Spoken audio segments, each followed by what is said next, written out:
한 주간 또 평안하셨습니까? 저희가 오늘부터 드디어 로마서의 결론에 들어갑니다.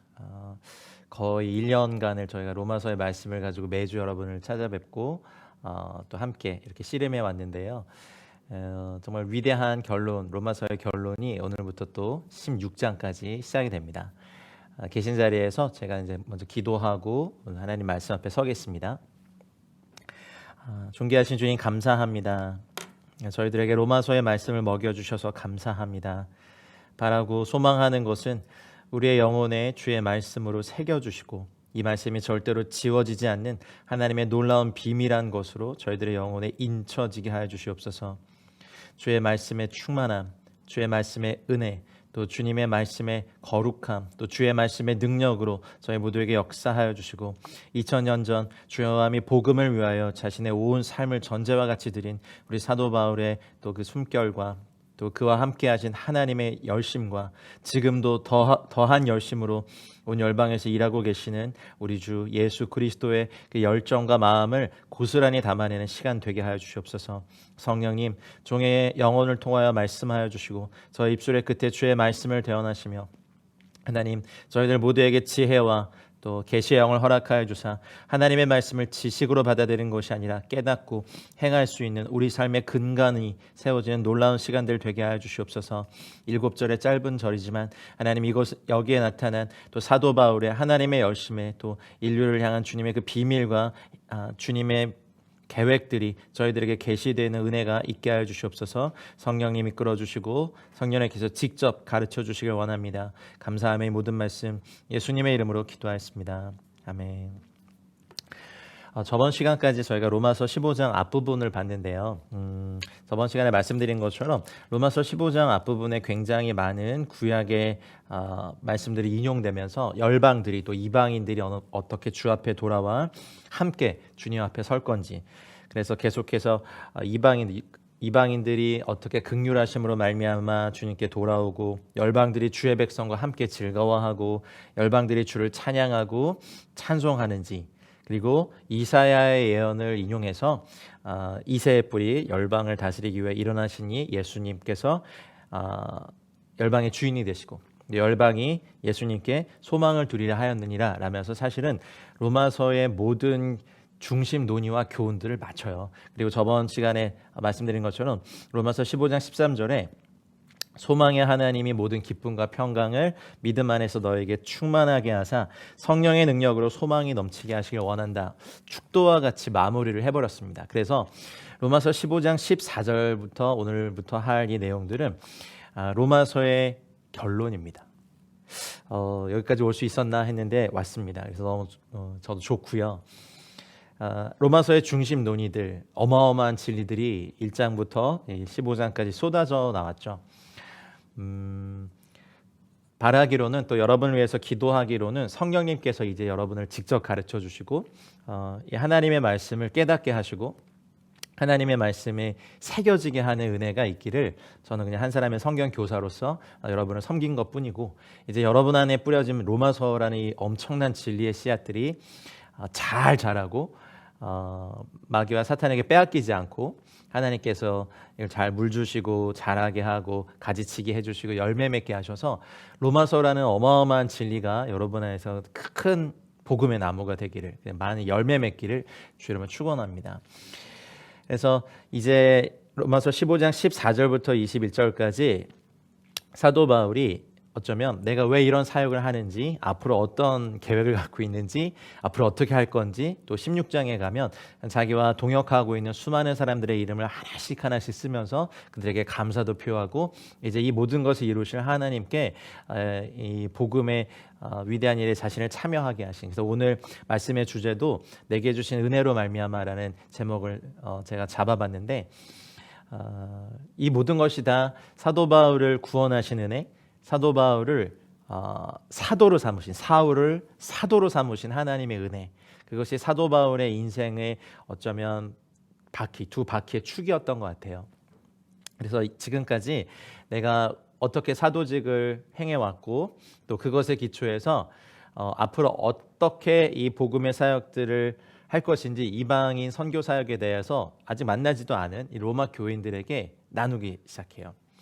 그래서 이 로마서 14절 이후부터 15장 14절 이후부터 이제 이방 선교를 위한 자신의 여행 계획들이 왜 필요하고 그게 왜 정당한 것인지를 뒷받침하고 해설하는 기능을 가져요. 그래서 어떤 신학자들은요, 로마서 15장 14절로 21절 오늘 할 이 내용이 로마서 전체를 해석하는 해석학의 키다, 이렇게까지 얘기하는 분들이 있어요. 이 7절의 말씀이 사도 바울이 왜 이방인 사도직을 이렇게 해왔고 앞으로 할 것인지에 대한 것을 너무 자세히 잘 어쩌면 사도 바울의 마음을 나누는 절이거든요.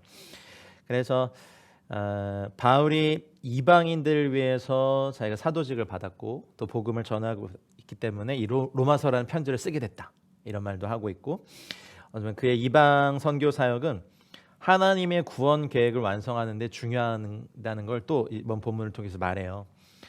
잘 아시다시피 여러분, 사도 바울의 가슴에는 자기 동족 이스라엘을 향한 엄청난 불이 있어요. 근데 사도 바울이 갖고 있는 그 전략이 무엇이냐면, 이방인의 충만한 수가 채워지면 이스라엘의 남은 자들이 구원을 받기 때문에 내가 이방인의 사도로 가는 것이 너무나 당당하고 영광스럽고 내 동족 이스라엘의 구원과 연결되어 있다는 것을 몇 번이나 밝혔단 말이죠. 저희가 그것을 로마서를 통해서 살펴봤고, 그리고 오늘 좀 저번 시간에도 봤지만 주지에서 보셔야 될 것은 자신의 이방인 사도직을 해설할 때 이렇게 쓸 때 이것의 근거를 이사야의 예언적 그 비전의 모델 성취자로 자기를 본 거예요.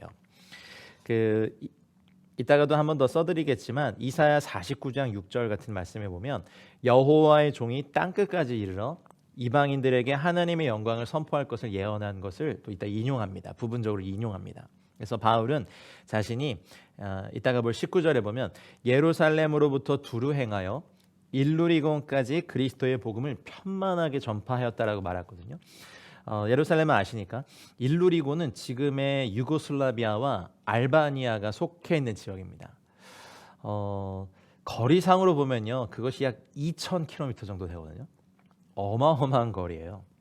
그러면 예루살렘에서부터 일루리곤까지 주의 복음을 편만하게 전파하였다는 이 사도 바울의 고백이 또 어떤 의미를 갖는지 오늘 본문에 또 나와 있습니다. 그래서 제가 이제 개관을 해드리고 지금 말씀드리는 거예요. 자신의 이방인에 대한 사도직 사명을요, 독특한 표현이 하나 나오는데 이따가 한번 보세요. 복음에 제사장 직분이라는 다른 곳엔 잘 나오지 않는 독특한 표현을 하나 합니다. 복음의 제사장 직분이라는 요 단어를 이 표현을 합니다. 사도 바울이 갖고 있는. 그래서 이방인들을 하나님의 제단에 드리는 제물로 여겨요. 그래서 그리고 이사야서 66장 21절에 보면 내가 그들 가운데서, 이방인들 가운데서 제사장과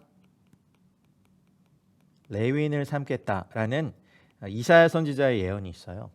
이 이사야 66장 21절의 예언의 말씀을 알고 있는 사도 바울이 자신의 사도적 직분에 대한 근거를 구약의 말씀에 연결해서 주님을 모르는 이방인들에게 주의 복음을 증거하고 이들이 주 앞에 돌아왔을 때 이 이방인들이 하나님의 제단에 드려지는 제물로 묘사하는 것이 되게 독특한 표현이 나와요.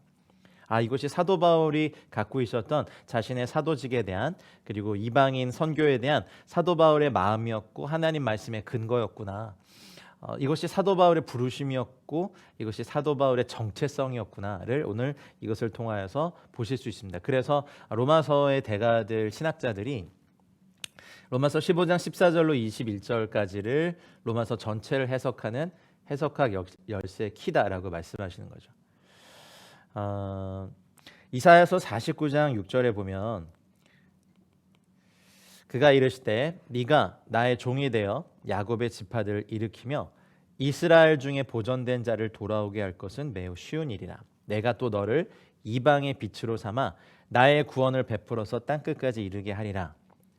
자신의 이방인 선교 사명을 이사야 49장 6절 또 이사야 66장 18절 21절의 예언적 비전에 따라서 이렇게 이해하고 평생을 삶을 드렸다는 사도 바울의 비밀한 내면의 계시를 저는 이 7절의 짧은 구절이지만 볼 수 있어요. 사울은 이 로마서를 쓰면서 분명히 이제 자신의 사역이 마지막 단계에 이르렀다고 봤을 겁니다. 그래서 그 로마 제국으로 치면 이제 동쪽 지역의 사역을 완성합니다. 그래서 나중에 오늘 보진 않겠지만 23절 같은 말씀에 보면 내가 더 이상 이곳에서 일할 것이 없다. 근데 여러분 아무리 생각해봐도 어떤 지역에서 복음을 얼마나 전하고 하나님의 말씀을 전했길래 더 이상 이 지역에서 일할 것이 없다라고 했을까? 어마어마한 이 사도 바울의 고백을 듣고 그 당시의 땅끝은 서바나 지금의 스페인 지역이라고 여겨졌기 때문에 이제 로마를 거쳐서 로마 성도들 만나서 어쩌면 당당하게 이따가 보면 내게 주 은혜를 따라 내가 더욱 담대히 너에게 말한다 이런 표현이 나오거든요. 그러면 이제 로마 교회에 자신의 이 마지막 선교 사역을 후원하는 요청을 사실은 사도 바울이 정면으로 하고 있는 거예요. 동쪽에서 서쪽으로 움직이는 바울의 선교 여행도 이따가 한 번 더 보여드리겠지만 이사야서 66장 19절에 근거한 말씀이 있어요. 이제 거기 보면 여러 지역의 이름이 나오고 복음을 한 번도 들여보지 못한 내 이름이 한 번도 불려지지 않은 땅에 이제 만에 가서 내 이름을 증거할 것이다라는 예언이 있죠. 그러니 사도 바울이 자신의 그 예수님과 직접 예수님이 직접 콜링을 받은 그 12제자 중에 한 명도 아니었고 핍박하러 가다가 다메섹 도상에서 회심하고 주 앞에 돌아온 이 사도 바울이 자신의 직분에 대한 근거를 찾느라 사실은 많은 고민을 하고 아라비아 광야에서 아주 깊은 그 시간들을 주 앞에서 보낼 때 사도 바울이 알고 있는 그 구약의 선지자들의 예언을 통해서 아마도 지혜와 계시의 영인 성령님께서 아니면 또 예수님께서 직접 나타나셔서 티칭해 주셨을 거라고 추측합니다. 요르단 교회 지도자들은 사도 바울이 그 광야 시기 동안 와서 지냈던 지역 중에 하나가 그 페트라일 것이다라고까지 얘기하더라고요. 근데 이제 그거는 전승들이니까 그럴 가능성도 있겠다라는 생각이 있어요. 거기는 지내기가 참 좋거든요. 그 뜨거운 중동의 태양이 다 가려지는 그늘이 있기 때문에. 만일 그렇다면 어쨌든 사도 바울이 갖고 있었던 이 모든 사도직의 근거가 선지서와 구약의 예언들, 마치 세례 요한이 침례 요한이 자신의 정체성을 나는 그리스도가 아니라 나는 광야에서 주의 길을 예비하는 소리다. 그 말씀도 어디 있었습니까? 이사야서의 말씀입니다. 그렇다면 이제 이방인들에게 주의 복음이 증거돼서 모든 이방인의 빛으로 그들을 삼으시는 하나님의 말씀에 대해 자신의 이 사도직의 근거를 갖고 있고 이 모든 자신의 인생의 1차, 2차, 3차 전도 여행의 이 모든 수고와 애씀의 근거를 이렇게 알고 있는 것, 이것이 바로 사도 바울의 소명이라고 저는 생각합니다.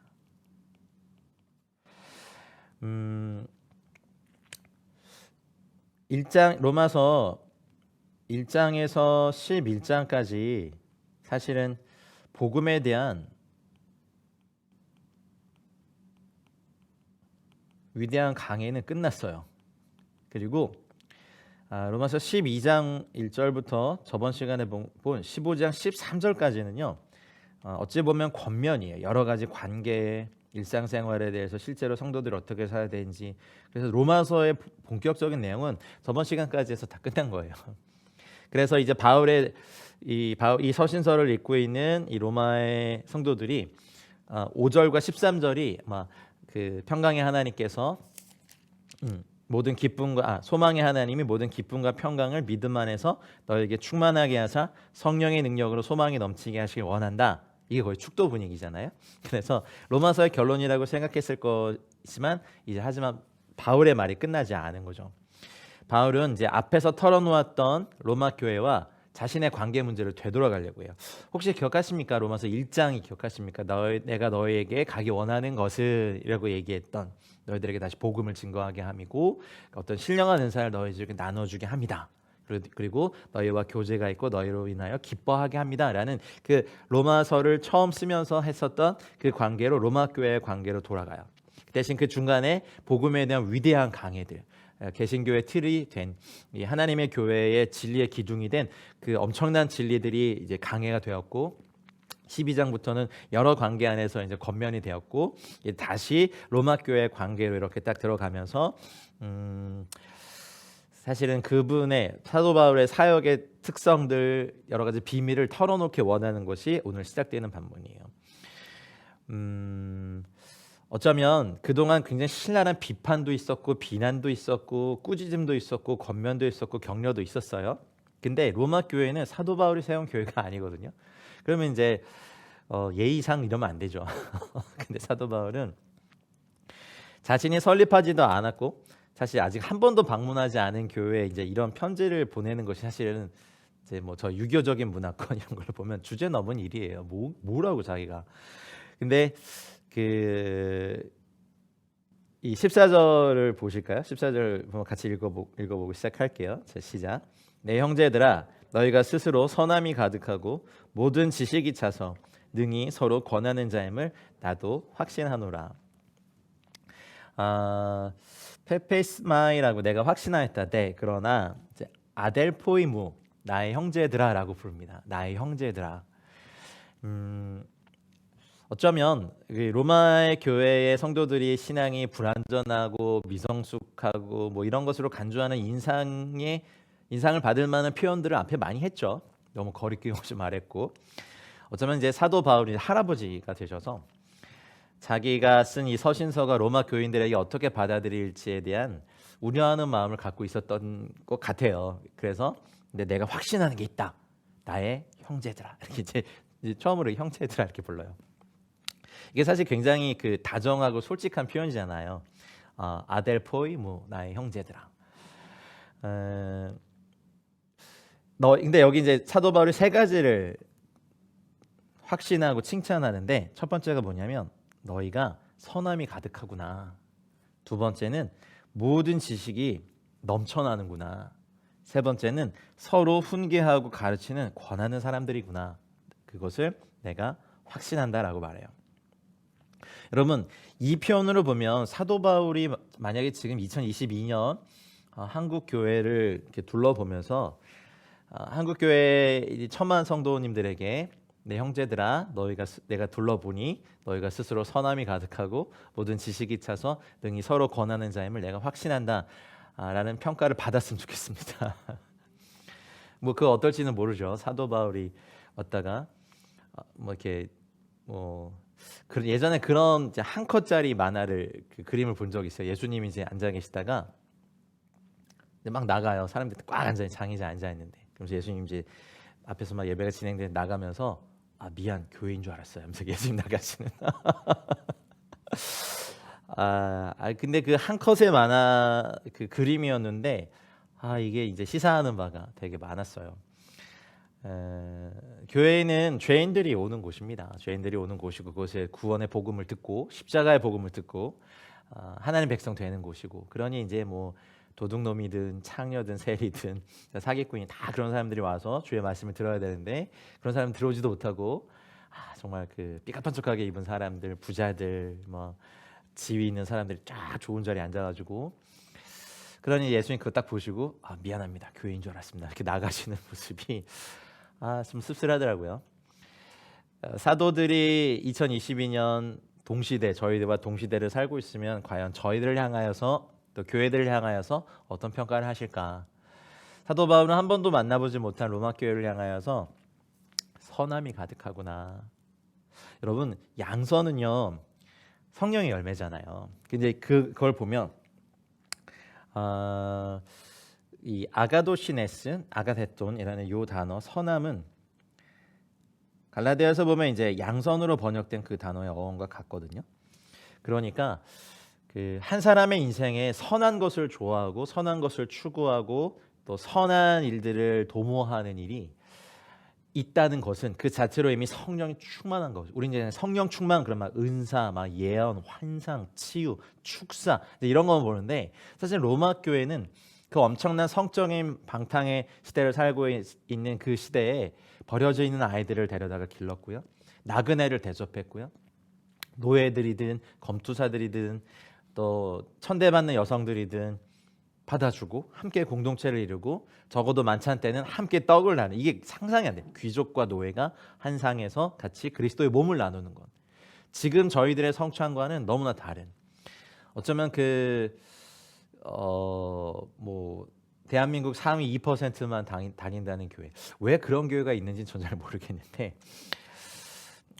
성찬도 같이 하지 않을 것 같은 그런 분이 이건 그리스도의 몸이 아닙니다. 누가 들어오든 그리스도의 보혈 앞에서는 십자가 앞에서는 다 하나님의 자녀가 되고 그것이 하나님 나라입니다. 아마 그 싸움이 있었겠죠. 충격도 있었고 전도돼서 온 귀족이 자기 노예와 같이 막 떡을 태고 밥을 먹을 때 이게 어떻게 가능한지 우리식으로 하면 이제 초신자들이 오셔서 절대로 겸상하지 않는 노예들이나 뭐 세리들이나 창녀들이나 피식민지 국가의 어떤 뭐 국민들이나 이런 사람들과 같이 성찬에 참여한다? 상상을 초월한 일이죠. 개혁 중에 개혁이죠. 이거 진보 중에 진보죠. 기독교는 항상. 근데 그렇게 했단 말이에요. 그리고 버려진 아이들을 데려다가 그리고 그 막 로마의 각종 신들, 뭐 태양신부터 뭐 별의별 신들에게 드려지는 애들을 실제로 이렇게 그 아이들을 탈취해서 보호하는 기독교 공동체가 있었다는 기록도 있어요.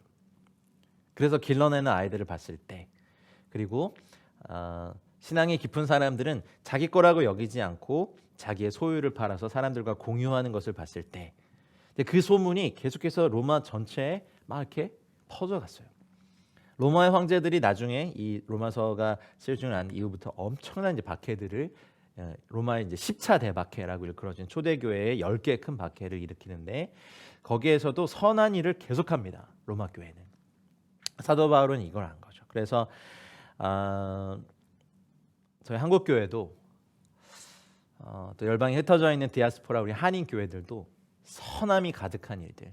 그래도 감사한 것은 이제 객관적인 팩트로 보면 대한민국도 국가의 복지의 3분의 2는요 기독교 관련한 단체나 교회들과 연관된 것들이 사실 나라가 책임져야 되는데 거의 60% 가까운 수치의 복지를 교회와 기독교 단체들이 감당하고 있습니다. 드러내고 있진 않지만 사실 굉장히 많은 선한 일을 감당하고 있는 것도 사실이고 입양 아들을 또 버려진 아이들을 돌보는 것들 또 시설들 여러분 삶에도 양선으로 대표되는 선함이 가득하고 그리고 모든 지식이 넘치는 이 지식은 뭐겠습니까? 참되신 우리 주 예수 그리스도를 아는 참된 지식이겠죠. 그노세우스 원래 그노시스 성령의 은사죠. 이것도 이분들의 이 로마 교회의 영적 성숙은 첫 번째로 선하고 두 번째는 하나님을 아는 지식. 하나님을 아는 참된 지식이 있어야 나를 아는 지식이 있고 이웃을 아는 지식이 있고 세상을 아는 참된 지식이 있습니다.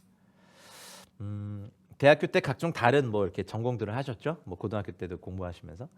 근데 그 전공이 진리는 아니죠. 그냥 세상을 살아가는 지식인데 성경에서 말하고 있는 이제 그노시스라고 하는 이 지식은 주로 하나님과 관련된 지식입니다. 참되고 선한 영적 진리에 대해서 얘기합니다.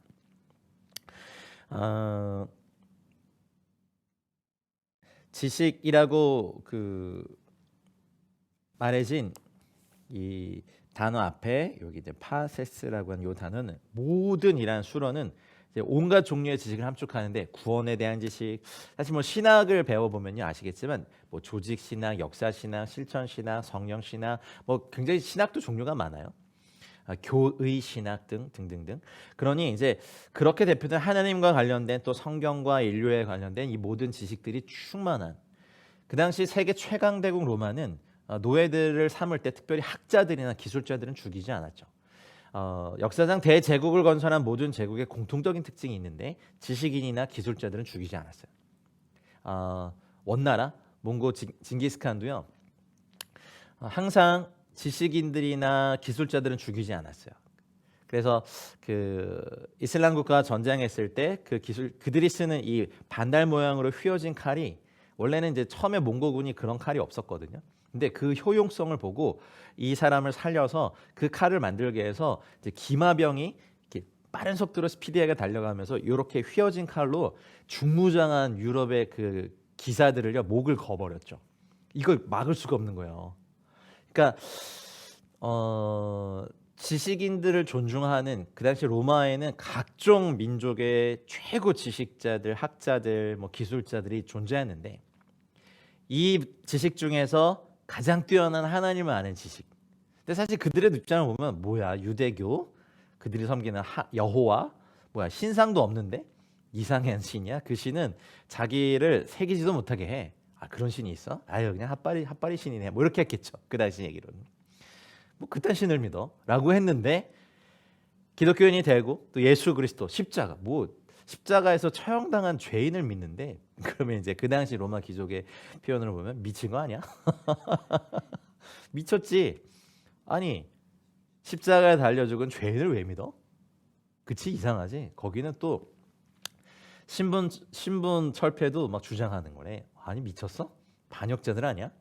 노예들이 없으면 우리 로마가 어떻게 돌아가? 뭐 이런 얘기들이 막 있었겠죠. 근데 이들이 하나님을 알게 됐고, 태초에 하나님이 천지를 창조하시니라부터 하나님의 그 진리의 말씀들이 들어갈 때 받았을 충격들. 그러니까 자신들이 그 옳다라고 믿고 세계 최고의 학문과 이 세계 최고의 기술과 세계 최강대국의 힘을 가졌다고 갖고 있었던 그 사람들에게 하나님을 아는 지식은요, 정말 참된 지식이었을 겁니다. 그러니 모든 지식의 차서라고 하는 것이 얼마나 로마 교회 성도들이 하나님을 아는 지식에 열심을 내줬는지 저희가 이제 유추해 볼 수 있는 거예요.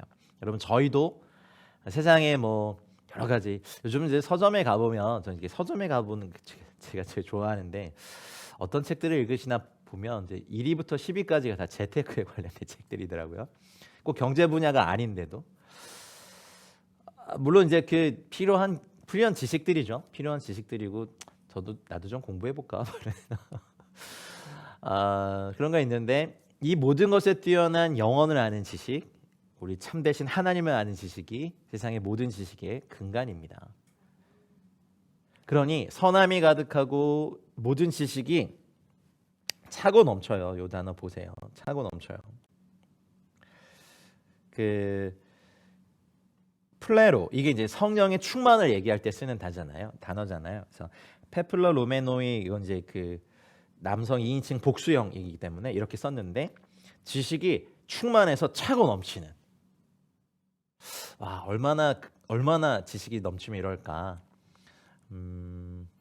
또 성경을 가르치는 교사로서 저도 이제 그렇게, 여러분들이 또 이 영상을 통해서 로마서를 스터디하시는, 앞으로 또 다른 성경을 스터디하신 모든 분들이 그리스도를 아는 지식, 창세기부터 계시록까지를 가감 없이 변개하지 않고, 그리고 어떤 인간을 막 참 목자나 무슨 메시아로 여기지 않고 우리 주 예수 그리스도만이 참된 구주이심을 아는 참된 지식이 차고 넘치고 서로 권하는. 누데테인이라는 요 단어는요, 권하다라고 번역했지만 서로 훈계하는 거예요.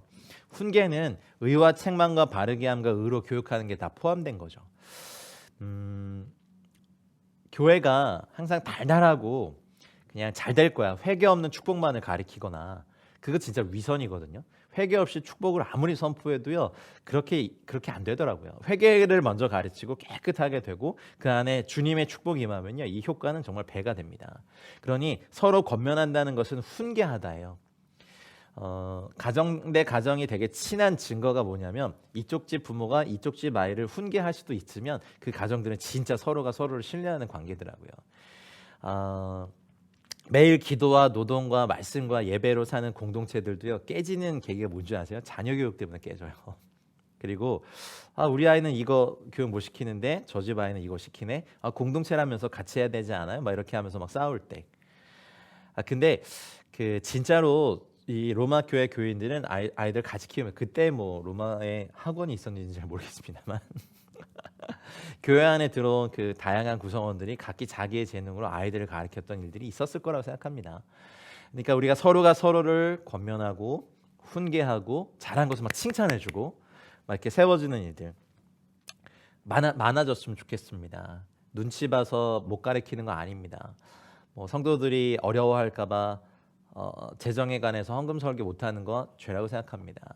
사람 잃을까봐 하면 안 됩니다. 저희는 주님께 부르심 받은 거지 사람에게 부름 받은 종들이 아니죠. 사역자들은. 중국에서 중국 가정교회 리더들을 가르칠 때 제가요, 굉장히 인기 있는 또 재정 강사인 거 아셨습니까? 중국에서.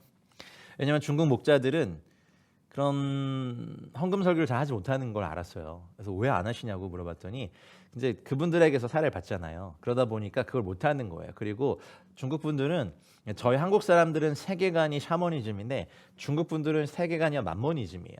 이게 달라요. 그래서 참 아이러니해요. 만모니즘의 세계관을 갖고 있는 중국 분들이 공산주의를 채택하고 오히려 뭐 안빈낙도 뭐 이런 거 추구하는 저희들이 자유민주주의, 이 자본주의를 선택한 게 좀 아이러니인데, 어쨌든 그래서 훈계하지 못하는 공동체의 약점들을 많이 봤어요.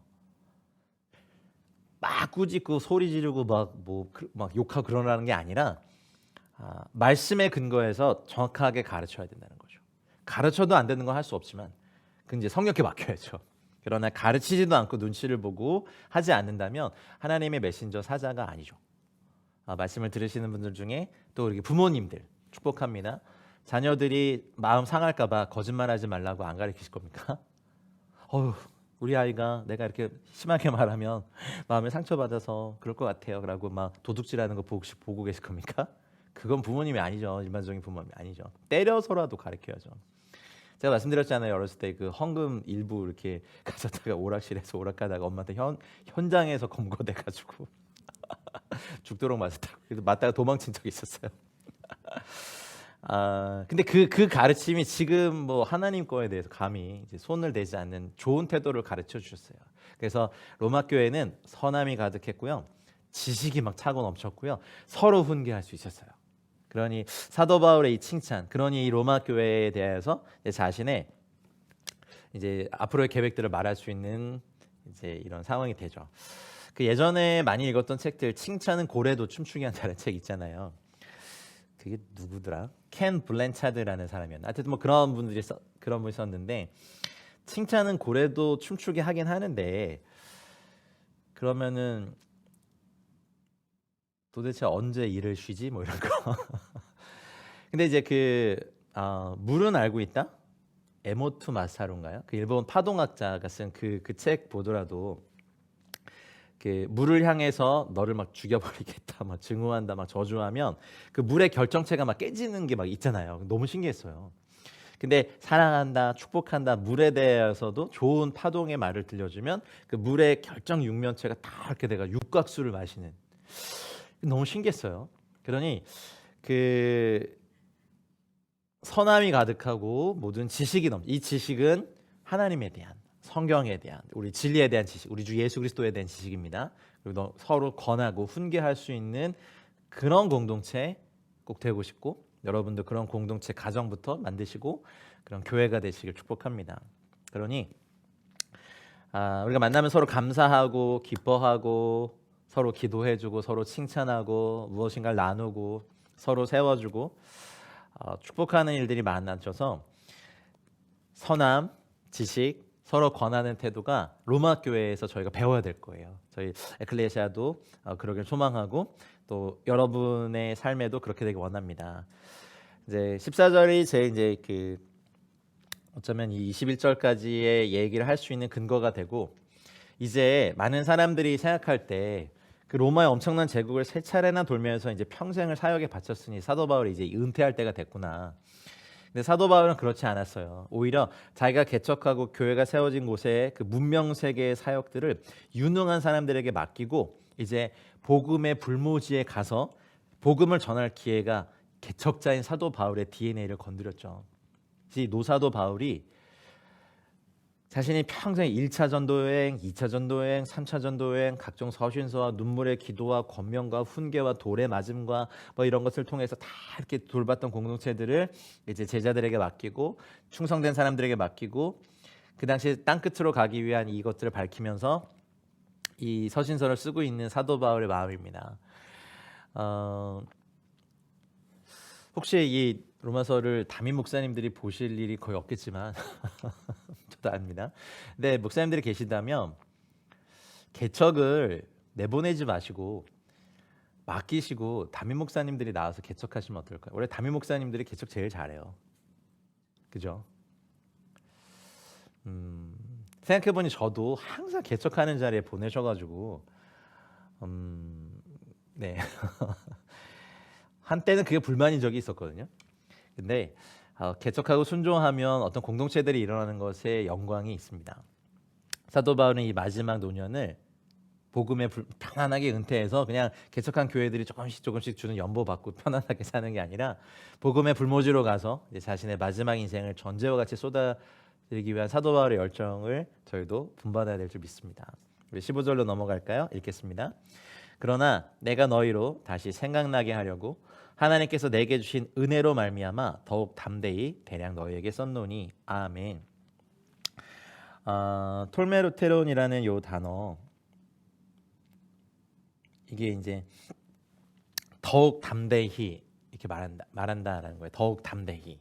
근데 담대히라고 말하지 않고 더욱 담대히 말할 수 있는 근거가 뭐냐면 하나님께서 내게 주신 은혜입니다. 텐 카린, 이제 카리스죠. 카린. 텐 도테이산, 내게 주어진, 나에게 주어진. 휘포 from이죠. to 대요, 하나님에 의하여서 나에게 주어진 은혜로 말미암아 더욱 담대히 대량 너에게 썼다. 이렇게 한 번도 만나보지 않고 세우지도 않은 교회에 대하여 담대히 글을 쓰게 된 것은 사도 바울이 하나님에게 주신 은혜로 말미암은 것입니다. 이것이 사도 바울의 특징이었습니다. 이 사도 바울이 자신의 사역을 행할 수 있는 것은요, 하나님이 주신 사명과 하나님이 주신 은혜라는 엄청난 기둥, 이 두 축이 계속해서 심장처럼 어쩌면 두 개의 심장이 계속해서 뛰고 있었을지는 모릅니다. 여기에 사랑이 더해져서 주의 사랑이 나를 강권하신도다. 하나님께서 사도 바울에게 주신 은혜가 뭘까? 이렇게 어제 말씀을 준비하면서 저도 묵상해 보면서, 물론 첫 번째는 구원의 은혜겠죠. 여러분, 이 구원의 은혜, 1000개의 입을 가지고 말을 해도 찬송가 가사처럼 다함이 없는 우리에게 주신, 원래 은혜라는 게 그런 거 아니겠습니까? 나 같은 죄인이 구원받았습니다라고 하는 것은 그럴 자격 없는데, 본질상 진노의 자녀였고 원수였고 핍박자였고 회방자였고 괴물이었고 막 이런 자기를 구원하신 하나님의 은혜에 감격해서 이것만으로도 나는 하나님의 은혜로 말미암아 너희에게도 더욱 담대히 말할 수 있다, 이렇게 말하는 거죠. 이미 여러 번 사도 바울이 밝힌 것처럼 로마서 3장 24절 같은 말씀 기억하십니까? 그리스도 예수 안에 있는 구속으로 말미암아 하나님의 은혜로 값없이 의롭다 하심을 얻은 자 되었다.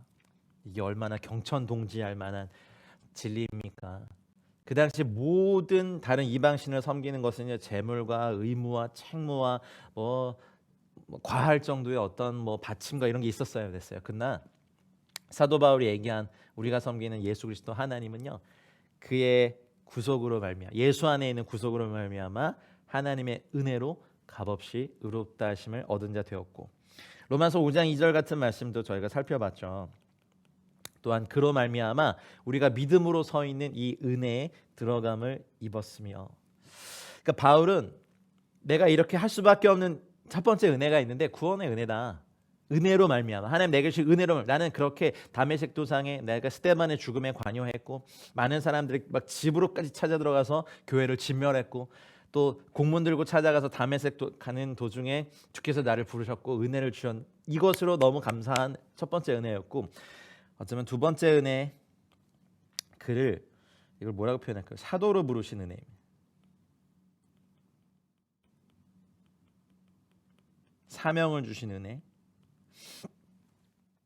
자기를 불러서 예수 그리스도의 복음을 이방인에게 전하도록 하기 위해서 사도라는 직분을 주신 은혜, 사도로 부름받은 은혜, 구원받은 은혜도 되지만 동시에 복음을 전하도록 하나님 앞에 특별히 부름받은 은혜를 말하는 것입니다.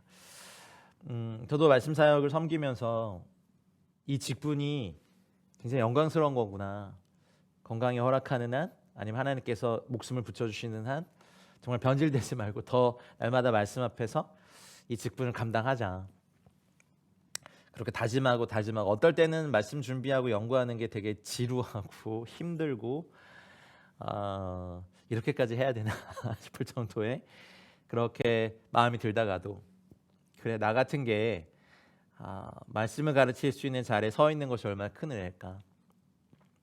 천사도 흠모한다는 이 직분 뺏기지 말아야겠다. 적어도 주님 앞에서 복음 앞에서 불명예 퇴진하지 말아야겠다. 순교는 하지 못할 망정 내가 다른 것 때문에 불명예 퇴진하면 안 되겠다. 이런 거를 날마다 저도 사실 저에게 주신 은혜로 말미암아 로마서를 제가 뭐기예요. 신학 박사학위도 없는데 여러분에게 이렇게 나눌 수 있는 것도 은혜라고 저는 생각합니다. 사실 바울과 우리를 비교해 보면 다른 점도 있지만 같은 점도 있죠.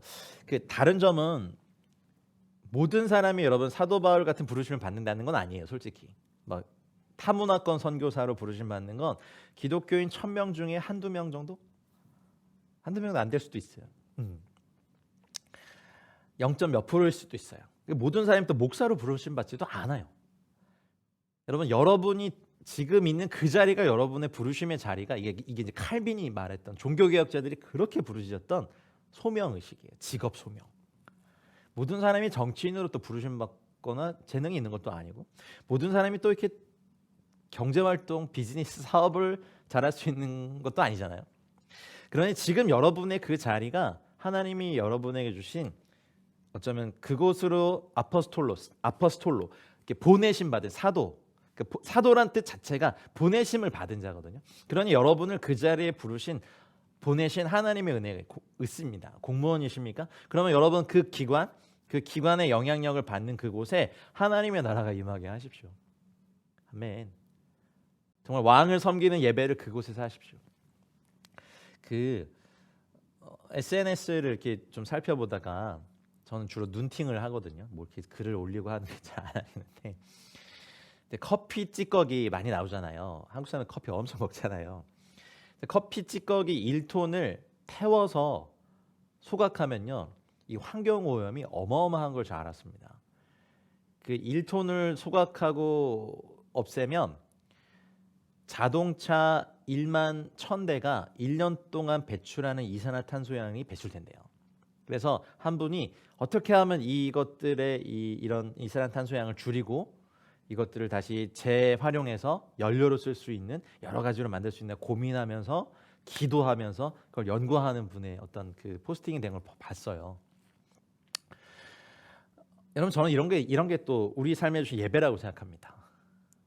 그게 복음과 상관없잖아. 근데 여러분, 그거 없이 우리가 그냥 우리 커피 찌꺼기 그냥 종량제 봉투에 다 탁탁 털어가지고 저도 사실 버리고 있다가 이런 업체들이 많아졌으면 좋겠다. 우리가 전기차를 만들어내고 저탄소 정책을 막 하고 탄소 중립 선언하고 하지만 우리가 이런 것을 간과하고 있을 때 이런 것을 고민하고 이런 분들이 많아지고 크리스찬들이 이런 것에 대해서 하나님 나라를 하게 하는 이런 예배가 진짜 삶의 예배라고 생각하거든요. 그러니 사도 바울과 좀 너무 이제 동떨어진 거라고 생각하지 마시고 이런 것들 하나하나가 하나님께서 우리에게 주신 은혜를 말미암아 또 여러분의 영역에서 드리는 삶의 예배를 기억하시고 제가 저에게 주신 은혜로 말미암아 담대히 또 여러분에게 전합니다. 삶의 예배를 드리십시오. 또 다 저같이 또 성경교사로 부르심 받는 것도 다 아니에요.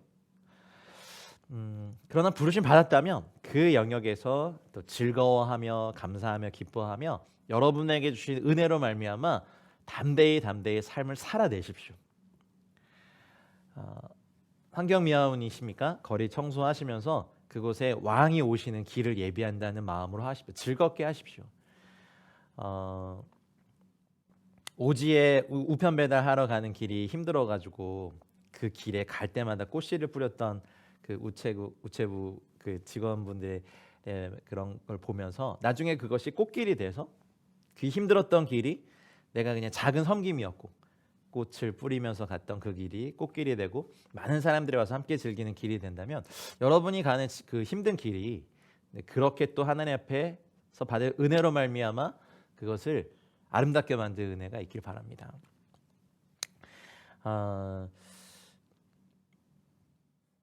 하나님께서 모든 사람을 구원하기 원하십니다. 당연합니다. 모든 사람을 구원하실 수 있는 분입니다. 근데 이 전도의 사명은 성령님과 우리에게 맡기셨습니다. 예수님이 그냥 부활하신 몸 그대로 계속 계셔가지고 성령님도 오시고 부활하신 예수님도 이 땅에 2000년 동안 계셨으면 어땠을까요? 아니 가끔 이제 엉뚱한 생각을 해봐요. 안 올라가시고 성령님도 오시고 삼위일체 하나님 중에 두 분이 여기 계세요. 막강 파워다. 야 이거는 꺾을 수 없다. 그랬지만 이 땅에서의 이러한 유한하고 불편한 어쩌면 우리는 생로병사 늙어가고 약해져가는 저희 성도들에게 복음을 맡기시고 성령님과 같이 성령님과 함께 이 복음의 사명을 감당하게 하시는 하나님의 의도가 있으시겠죠. 영혼의 삶을 살기 위해서 이 땅의 삶을 훈련 과정으로 생각하시고 그렇다면 제가 이제 말씀드린 건 그거예요. 사도 바울처럼 모든 사람이 타문화권 선교사로 부르심 받거나 전도자로 부르심 받는 건 아닙니다만 지금 여러분이 계신 그 자리에서 전도자인 건 맞습니다. 물론 하나님이 제일 원하시는 건 예배죠. 근데 우리가 지금 예배 이 땅에서 안 해드려도 천상의 존재들이 쉬지 않고 어마어마하게 예배하고 있어요. 보좌 옆에 내생물들, 24 장로님들, 천군과 천사들, 먼저 간 믿음의 선배님들이요. 천국의 예배가 끊이지 않습니다. 물론 계시록에 나와 있는 모든 족속과 백성과 방언들이 흰 옷을 입고 나와서 주 앞에 예배하는 것이 주님의 비전이죠. 그러려면 뭐 해야 돼요? 미련한 방법이지만 전도하고 여러분이 만나는 사람들에게 예수 그리스도를 전하고 또 선을 행하는 일들을 원하신다는 거예요. 그것이 사도 바울이 사도로 부르신 은혜를 우리에게 말씀해 주시는 은혜죠. 그래서 내게 주신 은혜로 인하여 이 편지를 쓰게 되었고 너희들에게 담대히 말한다라고 얘기하는 거예요. 그동안 굉장히 많은 가르침을 로마서 앞부분부터 쭉 하셨어요. 모든 사람이 죄를 범하였으면 하나님의 영광에 이르지 못하더니 어쩌면 이 선포가 로마 교인들에게 굉장히 충격이었을 거예요. 그리고 그들의 인생, 인간관을 어쩌면 천동설 지동설의 그 충격처럼 확 바꿔버렸을 거예요. 저도 우리 학교 다니면서 인간은 뭐 무슨 존재다, 뭐 호모 뭐라고 시작되는 이런 시리즈 있잖아요. 무슨 뭐 하여튼 그런 거, 뭐 생각하는 뭐 존재다, 철학적 존재다. 근데 뭔가 시원하지 않는데 성경이 우리를 만드신 하나님이 우리를 뭐라 그러셨냐면 너희는 네페샤야, 살아있는 영적 존재다. 근데 그게 그 당시엔 잘 이해가 되지 않았는데 어느 날 이제 이런 생각이 드는 거예요. 그렇구나. 살아있는 영적 존재가 인간의 경험을 하고 있는 거구나. 이 7, 80년, 뭐 100년, 맥시멈 100년 동안.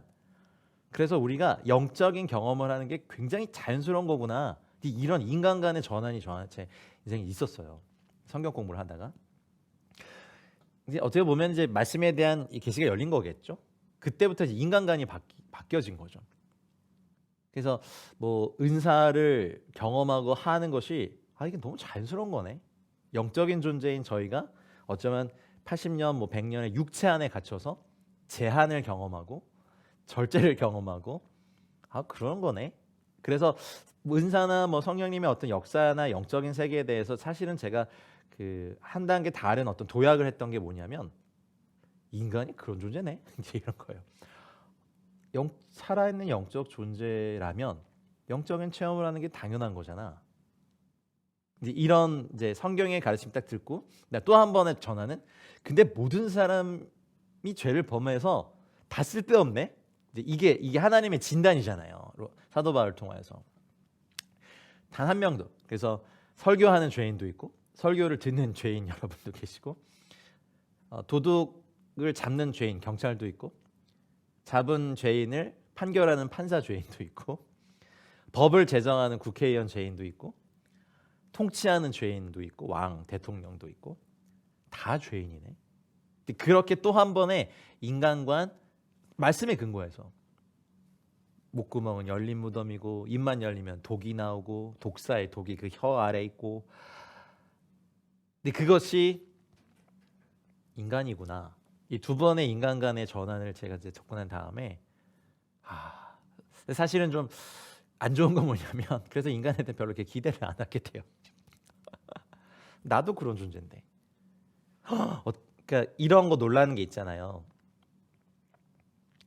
설마 저 사람이 저럴까? 라고 해서 놀라는 경우랑 저 사람은 원래 그래 라고 해서 그런 것을 알게 되는 경우 두 가지가 있는데 두 가지 다 헛되어. 인간은 원래 그런 존재고 하나님 없는 모든 인간은 쓰레기고 폐기물이에요. 아무리 선을 행하고 명품으로 하고 뭐 부유한 삶을 살아도 부자와 나사로의 비유를 하신 것처럼 하나님 없는 사람은 아무짝에 쓸모없습니다. MBTI 검사 열심히 해보고 뭐 우울질, 다혈질, 담즙질 이런 거 아무렇게 해봐도 예수님 없는 성격은 전부 다 쓰레기입니다.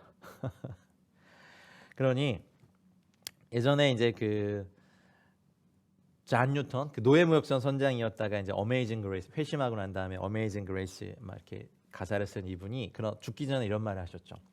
내가 천국에 가면 세 가지 놀라운 일을 발견하게 될 거라고. 첫 번째가 천국에 있어야 되는 천국에 저 사람이 있다고?라고 하는 사람이 천국에 있는 거. 첫 번째 놀라고. 다음, 그 사람은 분명히 천국에 와 있었을 건데? 라는 사람이 없는 거 두 번째나 세 번째가 뭔지 아세요? 나 같은 죄인이 천국에 들어와 있다는 사실입니다. 이러면서 눈을 감으셨거든요.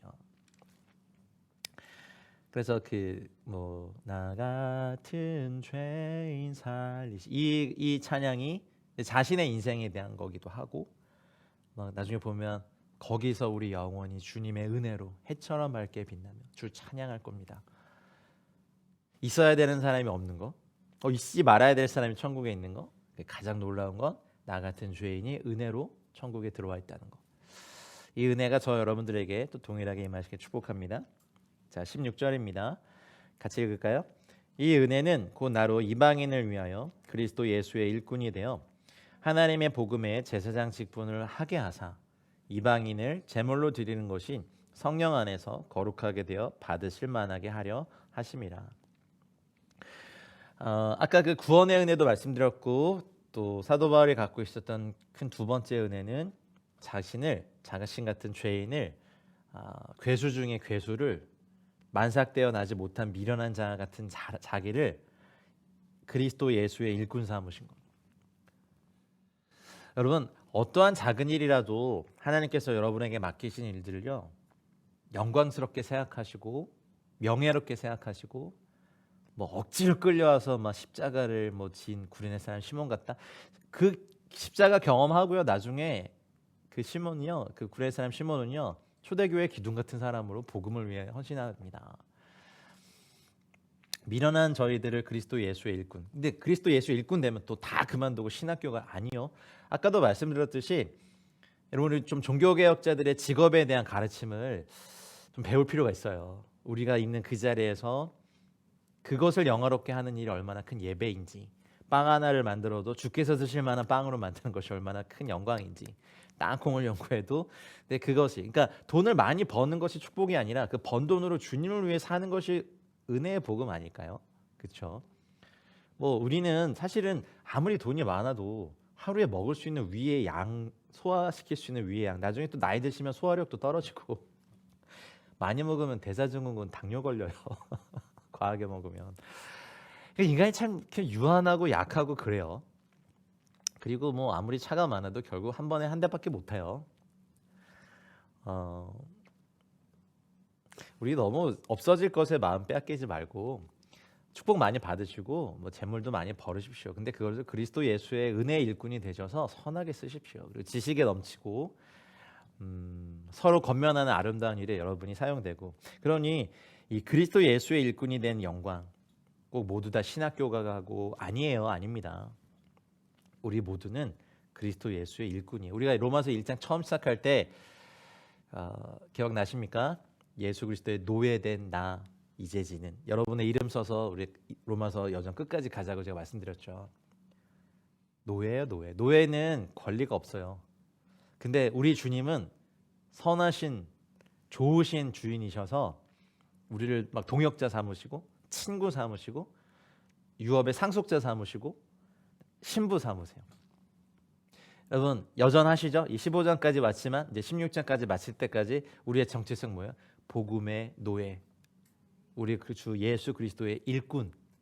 근데 이게 어떻게 주어진 겁니까? 은혜로 주어진 겁니다. 이 은혜는 계속해서 찬양하고 노래해도 다함이 없고 부족함이 없고. 그리고 예수의 일꾼이 된 사도 바울이 자신을 또 어떻게 생각하냐면 두 번째 정체성은요, 하나님의 복음의 제사장 직분이에요. 이런 표현이 다른 데는 안 나오거든요. 복음의 제사장 직분이 뭘까? 근데 바로 이어서 설명해요. 이방인을 제물로 드리는 것. 이것이 이제 여기 보면 엔 푸뉴마티 하교 성령 안에서 거룩하게 됐어요.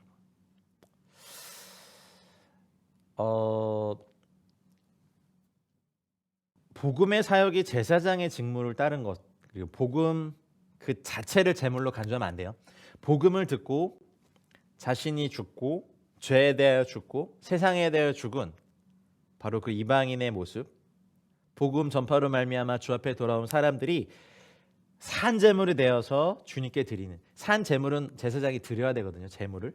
그렇기 때문에 사도 바울이 이걸 본 거죠. 자신의 복음의 사역의 평생을 봐보니 복음이 증거될 때 유대인들은 완고해서 교만해서 눈이 가려져서 복음을 받지 않았는데, 이방인들은 이 복음을 듣고 주의 자녀가 되고 그들이 십자가에서 죽으신 예수님과 연합해서 죄에 대하여 죽는 것, 자아에 대해 죽는 것, 세상에 대하여 죽는 것, 자신의 정욕에 대하여 죽는 것을 보고 그것을 하나님께 태워서 제물로 드리는 복음의 제사장 직분. 지금도 이 복음의 제사장 직분을 영광스럽게 감당하시는 많은 분이 국내에 있다고 믿습니다. 이사야 66장 20절에 이와 비슷한 표현이 있어요. 그들이 너희 모든 형제를 문 나라에서 나의 성산 예루살렘으로 말과 수레와 교자와 노새와 낙타에 태워다가 여호와께 예물로 드릴 것이요. 형제를 예물로 드리라고 했어요. 그러니 복음을 전하고 형제가 된 그들을 이제 이렇게 이사야는 표현했지만 복음 안에서 거룩한 산 제물로 드려라. 이는 너희가 드릴 영적 예배다. 근데 나는 그 제물을 드릴 사람들에 대해서 복음도 전하고 그들을 제물로도 드리는 복음의 제사장 직분을 나에게 은혜로 주셨다. 와우, 정말 멋진 표현이에요. 이것이 사도 바울의 정체성이었죠. 그래서 복음으로 말미암아 개종한 이방인들은 하나님께 드리는 거룩한 제물이 됐습니다. 그리고 여기에 이제 받으실 만하게 하려 하십니다. 성령 안에서 거룩하게 되어서 받으실 만한 말, 그러니까 하나님께 합당한 제물. 유대인의 입장에서 보면요, 하나님께 드릴 제물이 흠도 없고 점도 없어야 되니까 그 예물을 고르는 것부터 되게 좀 까다로웠어요. 그리고 흠이 있으면 다른 걸 바로 바꿔야 되고, 이제 그것을 이제 성전에서 늘 그런 것을 준비한 사람들이 있었고, 근데 이방인들 흠이 있고, 어쩌면 성경에서 우리가 음식법을 연구해봐도 우리는 금하고 있는 거 많이 먹어요. 여러분 추어탕 드셨죠? 어젯밤에 순대 드셨죠?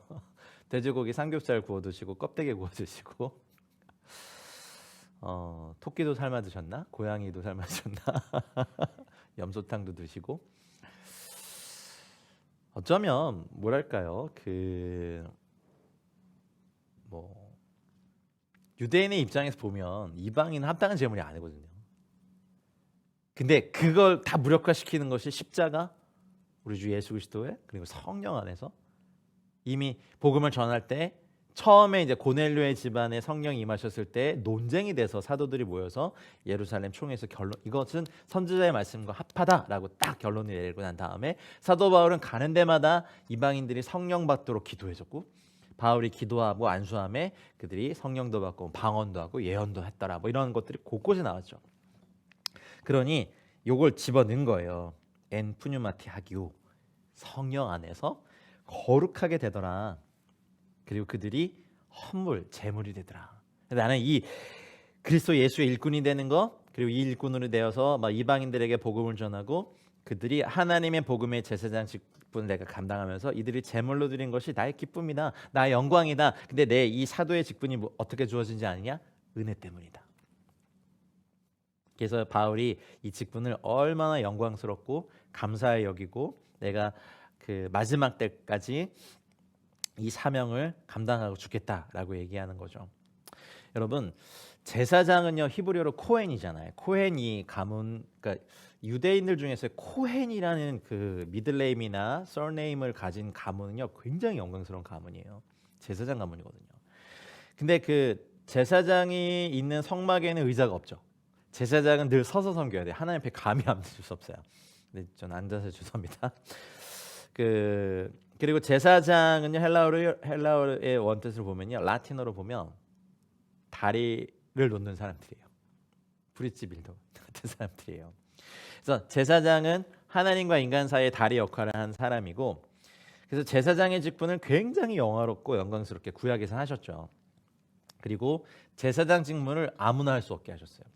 다윗 같은 훌륭한 왕도 제사장 직분을 했습니까? 사울 왕이 버림받은 이유가 뭐예요? 그걸 했어요.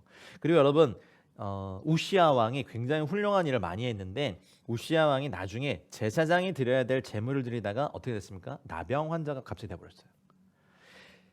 구약 시대에는요 누구를 막론하고 아무리 훌륭한 사람이라도요 제사장 직분을 넘보다가 큰 변을 당했어요.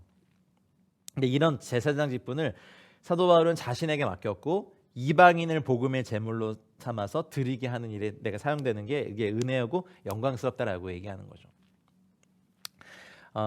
베드로 사도도 이렇게 비슷한 표현을 했어요. 베드로전서 2장 5절에 너희도 산돌같이 신령한 집으로 세워지고 예수 그리스도로 말미암아 하나님이 기쁘게 받으실 신령한 제사를 드릴 여기는 거룩한 제사장이 될지니라 이랬어요. 와우. 그러니까 베드로의 선포도 엄청난 거죠. 너는 택한 족속이요 왕 같은 제사장이라. 이 축복성을 저희가 부르면서 늘 불렀기 때문에 아무런 생각 없이 부르는데 사실은요 이건 어마어마한 선포예요. 베드로전서 2장 9절에도요 너희는 택하신 족속이요 왕 같은 제사장들이요 거룩한 나라요 그의 소유가 된 백성이니, 이게 얼마나 엄청난 거라고요. 그러니 구약에서 제사장 아무나 했다가 나병 환자가 되고 그 훌륭한 사람들도 감히 그걸 하면 안 됐어요. 사울 왕도 버림받았죠. 근데 계시록 5장 10절에 사도 요한을 통하여서 하나님의 비전을 딱 보여준 게 있는데 그들로 우리 하나님 앞에서 나라와 제사장들을 삼으셨으니 할렐루야. 그들이 땅에서 왕노릇 하리로다 하더라. 아멘.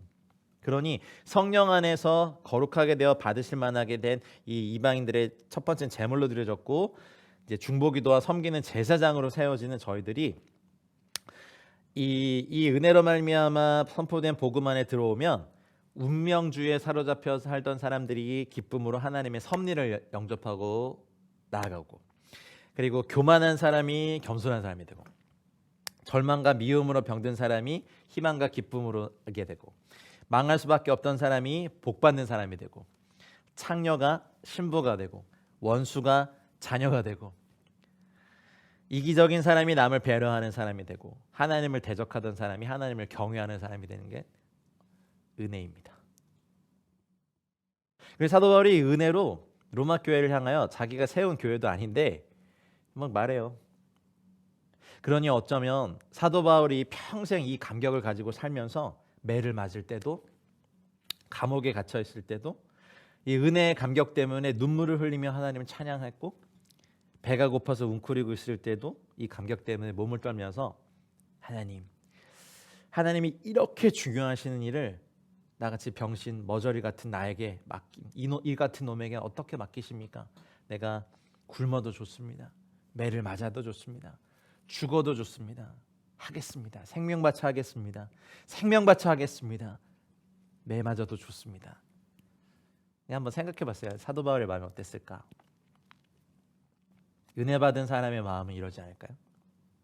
생명 바쳐 하겠습니다. 나 같은 놈에게 은혜를 주신 하나님의 이 사도의 직분을 내가 죽어도 하겠습니다. 여러분, 이 사도 바울의 간절함이 여러분에게 전달되기 원합니다.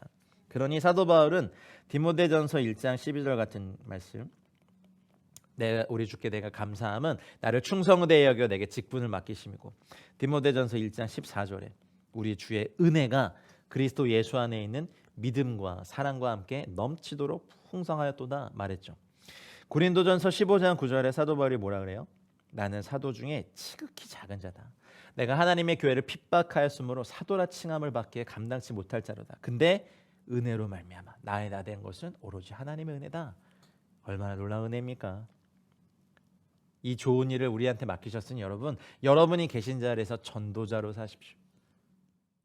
이 좋은 일, 나 같은 하나님이 그렇게 좋아하시는 일, 하나님이 그렇게 생명 살리는 일, 하나님이 그렇게 좋아하시는 일을 나 같은 놈에게 맡기셨으니 매맞아서 좋고 굶어도 좋고 침뱉음 당하도 좋고 오해 당해도 좋고 이제 믿지 않는 내 남편을 제물로 삼는 복음의 제사장 되시고 아직 믿음 안에 완전히 서 있지 않은 우리 자녀들을 제물로 삼는 복음의 제사장 꼭 되시길 바랍니다.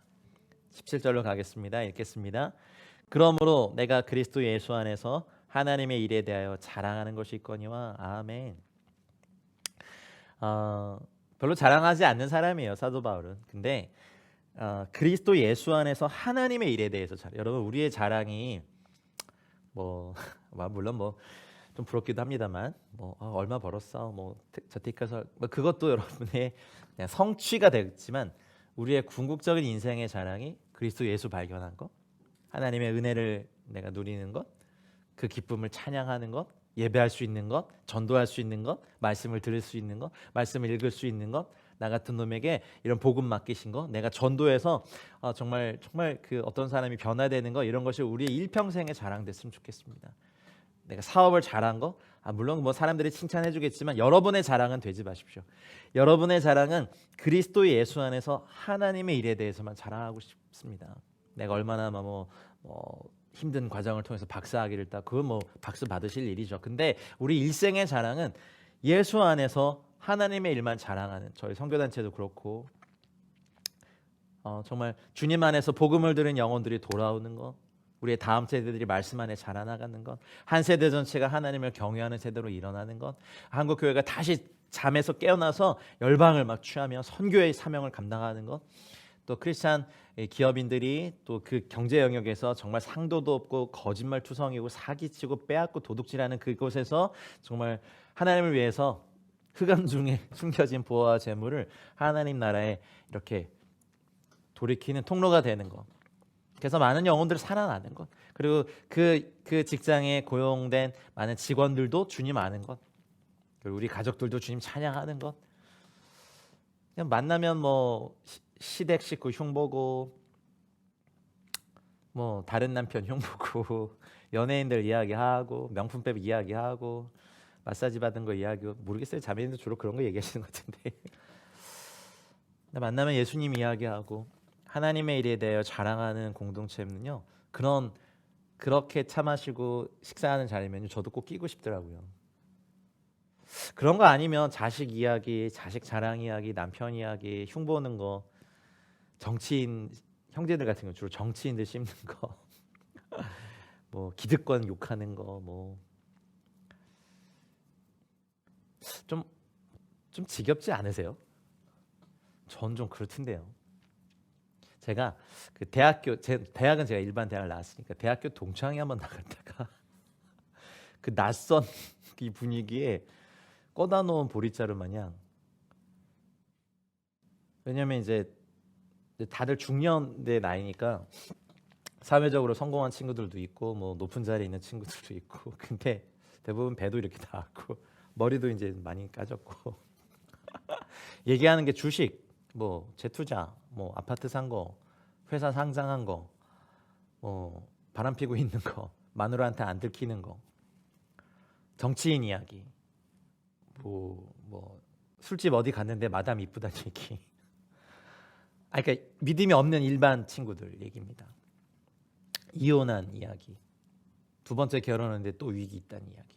그리고 제가 이제 목사니까 선교사니까 너는 그렇게 사는 게 좋아? 저한테 물어보대. 기회는 이때다 해가지고 너 복음을 전했는데, 야 너 술자리까지 와서 예수 얘기하냐? 그럼 제가 예수 얘기하지 뭔 얘기예요? 근데 마음이 너무 아팠어요. 세상에 찌들어 있구나 이 친구들. 근데 감사한 건 또 저희 기수에서 또 목사들도 많이 났어요. 대학교 일반인인데 또 저희는 또 저희들끼리 얘기하는 게 아니라 이 친구들은 어떻게 복음을 전할까? 그 친구들이 그러죠. 야 만나는 거 좋은데 나 전도하지 마. 안 만날 거야 너. 야 목사가 전도하지 뭐 하냐, 내가 너랑 주식 이야기 하겠냐.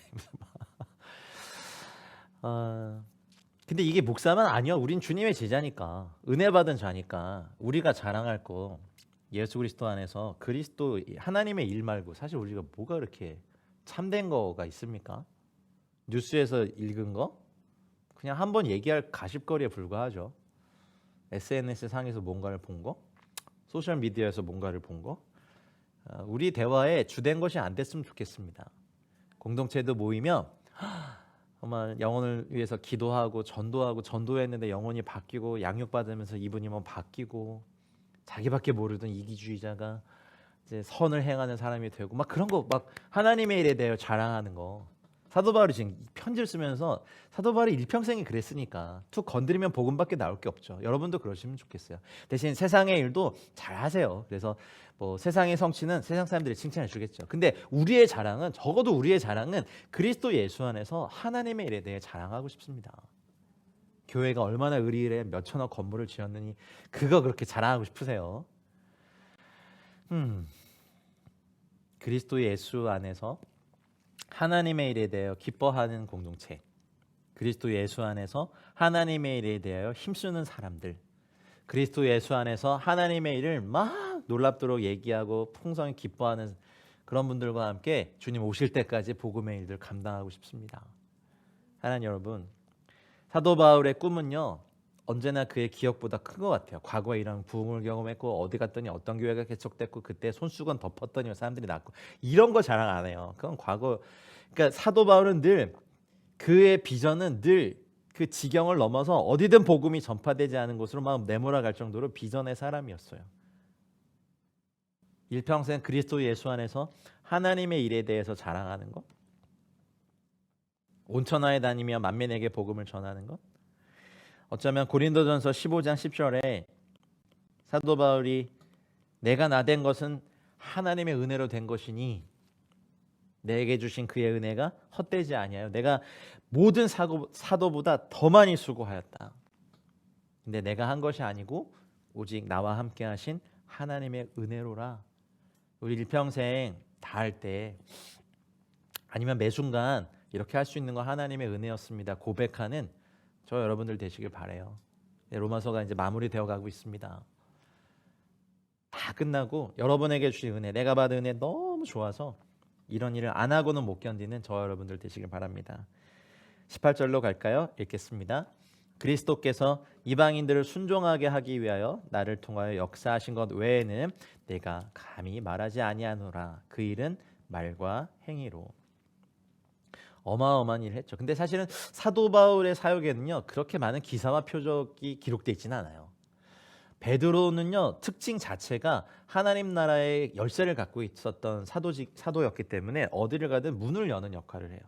그래서 이방인의 문을 연 것도 사실은요 베드로예요. 고넬료의 집의 문을. 그리고 어디를 가든 항상 막 금을 던져서 사람들을 막 하나님 나라에 이끌어내는 일은 사도 베드로가. 근데 그렇게 하나님 나라에 들어온 사람들이 들어오자마자 다 하나님 나라의 법도를 따르고 토라를 알고 뭐 말씀에 성숙한 사람이 아니잖아요. 그러니 사도 바울의 일평생은 가르치는 일, 질서를 잡는 일, 교회 규를 세우는 일, 뭐 기둥을 세우는 일, 집사는 이래야 된다, 장로는 이래야 된다, 성찬은 이런 거다, 다 가르치는 일이었잖아요. 그래서 사도 바울을 통해서 회심한 사람의 수는요 극도로 적을걸요. 거의 뭐 대신 그런 사람들이 하나님의 사람들로 세워지는 데에 부르심은 사도 바울이었어요. 그러니 그 말도 안 듣고 우리도 교회 보면 알잖아요. 일평생 막 그 어둠의 그 일에 계시다가 쪽에 계시다가 만약에 일은 넘어서 돌아오시면요 이 생각 바뀌기가 너무 어려워요. 죄송합니다. 듣고 계신 분 중에 그럼 여러분은 이미 주님 안에서 성화가 잘 이루어지고 계신 분임을 믿습니다. 그러니 지위와 신분은 바뀌었지만 그리스도 안에서 예전의 사고방식 이래야지 하는 어떤 그런 것들이 교회를 망쳐요. 사실은 그 연세가 있으시지만 교회 안에서는 빵살, 한 살인데 내가 사회에서 어떤 사람인데 라고 하는 그것 때문에 하나님의 교회 공동체를 망치는 거. 근데 그런 분들이 사실은 순복 잘 안 하죠. 근데 그것을 순복하게 하기 위해서 사도 바울을 통해서 두 가지 큰 카테고리를 주셨는데 첫 번째가 로고, 말. 이제 여기에서 나온 로고스가 있잖아요. 사도 바울이 무슨 말을 했겠어요? 인간적인 말이겠어요? 말씀이었죠. 그냥 툭 건드리면 복음이 나오는 사도 바울을 통해서 말씀, 그래서 어마어마하게 가르쳤죠. 여러분, 두란노 서원에서는 매일 몇 시간씩 2년 반, 3년을 가르쳤다는데, 제가 생각해 보니까 2년 반, 3년 동안 매일 2~3시간씩을 티칭하는 내용을 알고 있다는 거잖아요. 이건 넘사벽이에요. 저도 그러고 싶지만, 와, 제가 이렇게 화수목 3일을 하고 뭐 중간중간에 이제 외부 사역들 섬기고 하는 일을 감당해 보니까, 야, 이게 사도 바울은 그 지식의 깊이와 넓이와 크기가 저 같은 사람은 감히 따라갈 수도 없겠구나. 그러니 하나님의 말씀이 선포될 때, 물론 그것을 공격하는 이론과 논리들이 있었지만, 그거를 또 여기 보면 여기 행위는 사도 바울이 쫓아다니면서 목회하진 않았잖아요. 어떨 때 보면 가르치는 말씀이 일하도록, 말씀이 흥황하고 말씀이 온 아시아에 퍼지고 말씀으로 말미암아 역사했던 표적과 기사를 주께서 하셨죠. 그러니까 사도 바울의 사역의 두 가지 특징은 말과 행위예요. 목적이 있는데 그 말 안 듣는, 그 말씀 안에 성장하지 않고 성경적인 세계관도 없고 유교적인 세계관, 불교적 세계관. 그래서 우리 한국 기독교인들을 유독교라고 하더라고요. 아, 진짜 유교적인 거 다 깨져야 돼, 진짜. 불교적인 거 다 깨져야 돼요. 그래서 말씀에 근거해서 성경적인 세계관들 하기까지 진통이 있어요, 공동체가. 오히려 목사님들도 기독교 세계관 잘 모르실 때도 있고. 부지런히 공부해야 합니다.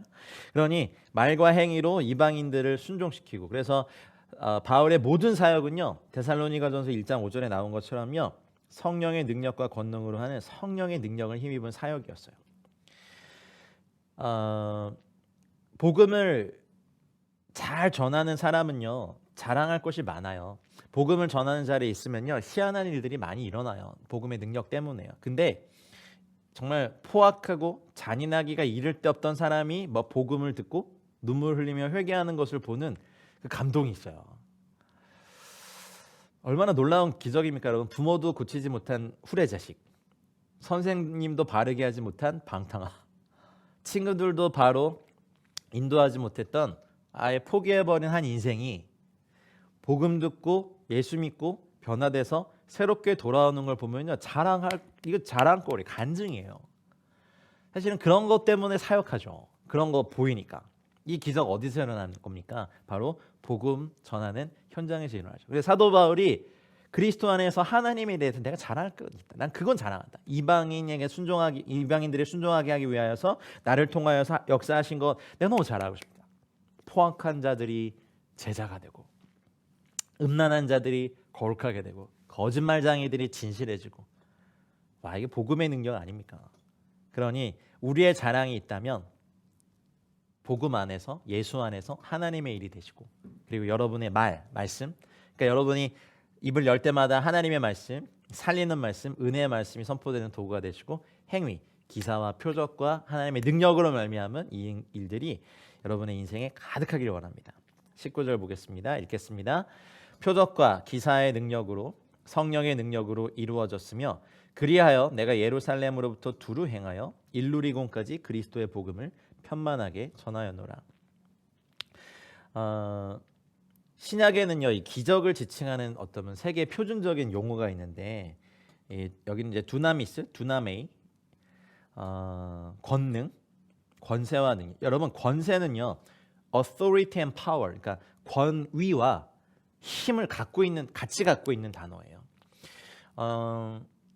덤프 트럭이 막 시속 120km로 막 이렇게 오는데 정복을 입은 교통경찰이 멈추라고 하면 멈춰야 되죠. 그거는 힘이에요, 권위예요?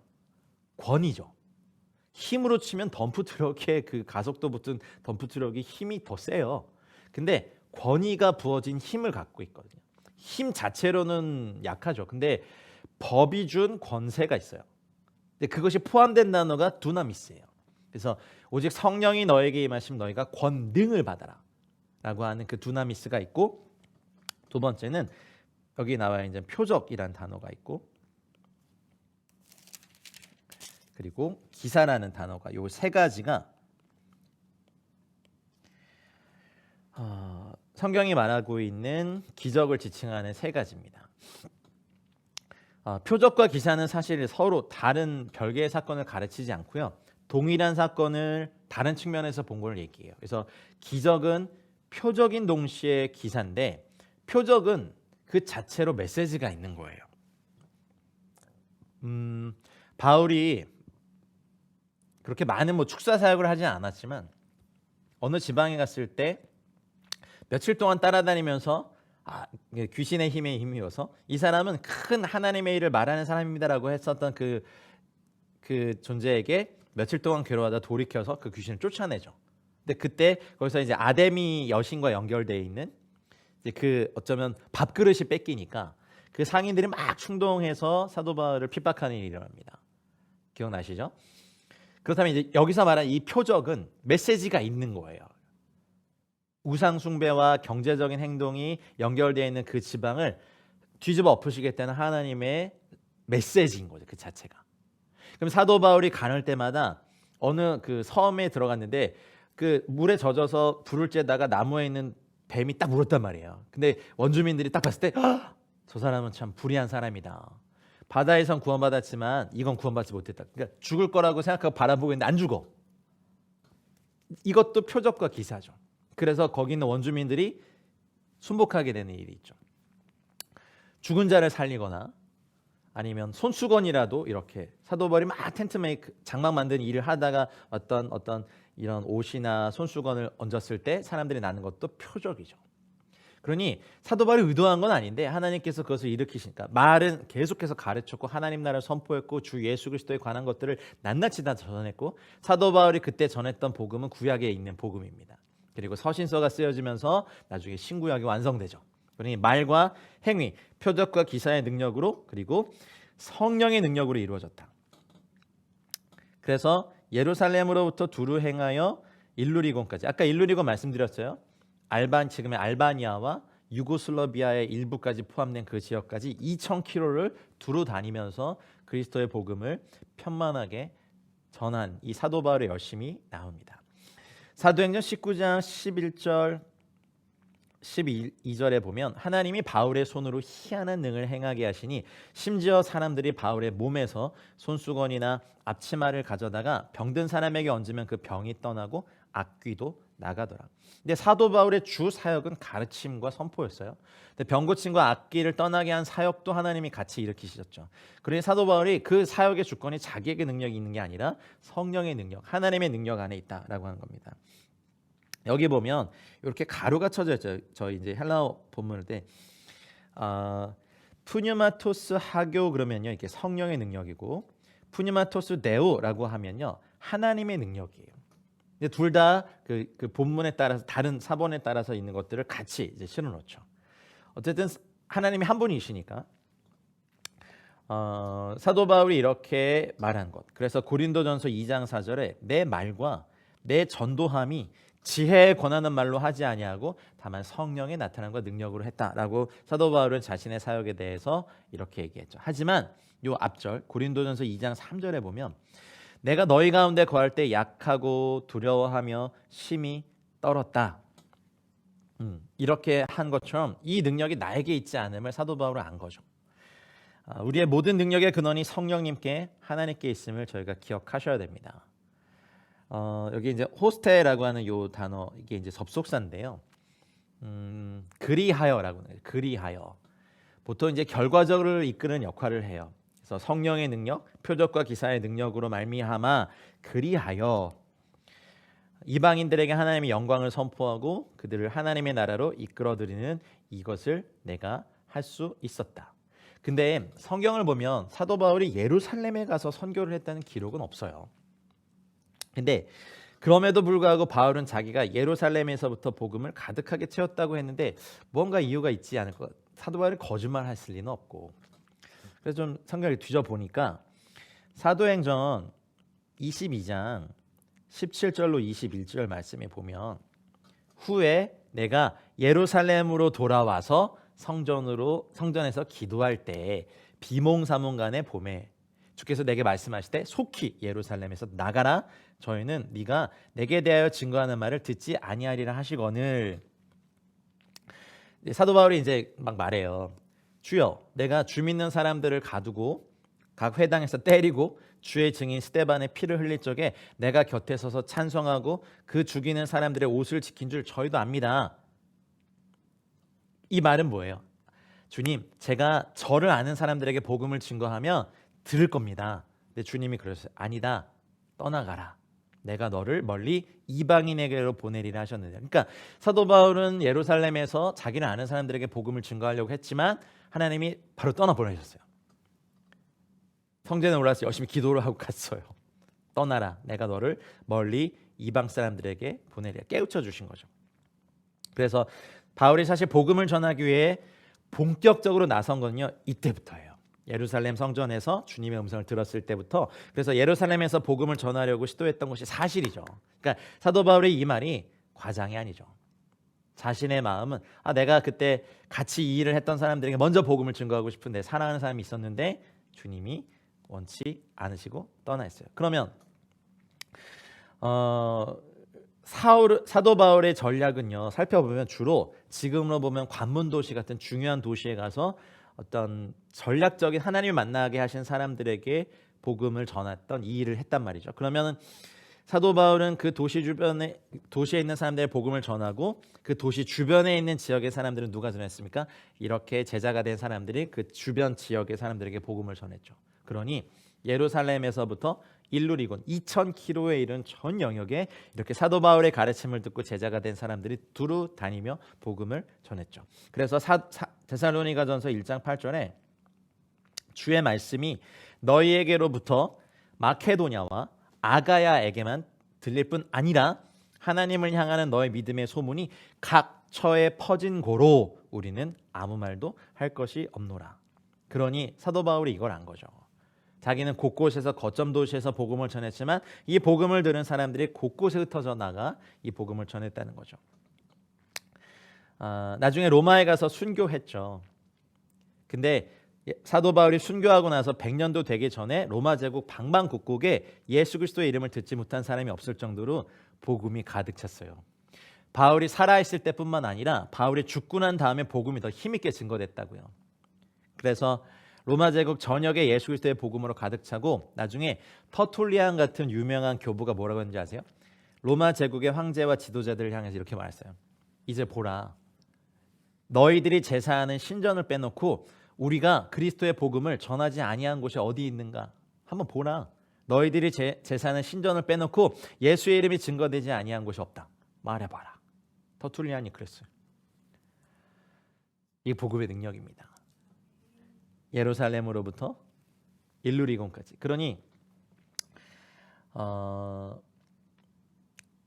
성도인 저희 대한민국에 온 성도들이 다 깨어나 한 사람이 3명, 4명만 복음 전하면 대한민국 복음화 됩니다. 나 하나쯤 그렇게 해서 빠져나가지 마십시오. 하나님은 대한민국 1000만 명뿐만 아니라 5천만 남한 인구 모두가 다 구원받기 원하고 북한 2500만 우리 동포들 다 구원받기 원하고 아멘.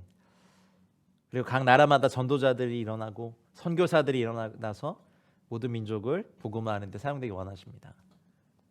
나 하나쯤이라고 빠지지 마십시오. 사도행전 그 20장 24절 유명한 사도 바울이 에베소 교회의 장로들과 헤어지면서 하신 말씀 기억하시죠? 내가 달려갈 길과 주 예수께 받은 사명 곧 하나님의 은혜의 복음을 증언하는 일. 사도 바울의 서신서와 곳곳에 왜 은혜가 계속 등장하는지 이제 아시겠죠? 은혜였습니다. 그걸 마치려 하면은 나의 생명조차 조금도 귀한 것으로 여기지 아니합니다. 20절로 가겠습니다. 읽겠습니다. 또 내가 그리스도의 이름을 부르는 곳에는 복음을 전하지 않기를 힘썼노니 이는 남의 터 위에 건축하지 아니하려 함이라. 이제 사도의 선교 사역 정책에 대해서 듣습니다. 로마 교회가 다른 사람이 닦아둔 터 위에 이 터를 세우지 않는 것이 사도 바울의 확고한 방식이었죠. 사도 바울은 진정한 개척자였어요. 부르심 자체가 그랬어요. 이름을 부른다는 것은 예배한다는 거죠. 그리스도 이름이 알려졌고 그리고 그리스도를 인정하고 고백하고 예배하는 거죠. 기초가 놓였으면 교회가 존재하는 것으로 여기고 사도 바울은 그것을 누군가에게 맡기고 항상 복음이 전해지지 않은 땅에 갔습니다. 한국 교회 안에도 정말 많은 영역에 복음이 필요한 사람들에게 이렇게 주의 마음 가지고 나아가는 전도자들이 많이 일어나기를 이 로마서 스터디 함께 하시는 모든 분들에게 이런 전도자들의 DNA가 본문을 통하여 정말 임파테이션 되는 은혜가 있기를 축복합니다. 저도 그러길 원하고요. 그래서 성령의 능력으로 복음을 편만히 전하고 남의 터 위에 건축하지 않는 것, 신생 지역들에 들어가서 교회들을 개척하는 개척자의 소명에 충실하고자 하는 것, 성령의 능력, 2000년 전부터 지금까지 사도들과 함께했던 성령님께서 지금도 능력으로 우리와 함께하기 원하십니다. 개척자 여러분, 정치, 경제, 사회, 문화, 교육, 언론, 미디어, 영역, 외교, 국방 모든 영역에 교회가 필요합니다. 복음이 필요합니다. 건물교회를 얘기하는 게 아닙니다. 건물교회는 어쩌면 충분하지 않을까요? 지금 한국에 이제 5천만 명이 한꺼번에 주 앞에 돌아온 대부흥과 추수가 일어나면요, 건물 못 지어요. 그냥 가정마다 예배 드리고요, 그냥 큰 스타디움들 막 빌려가지고 주일 예배 드리고 흩어져 양육하고.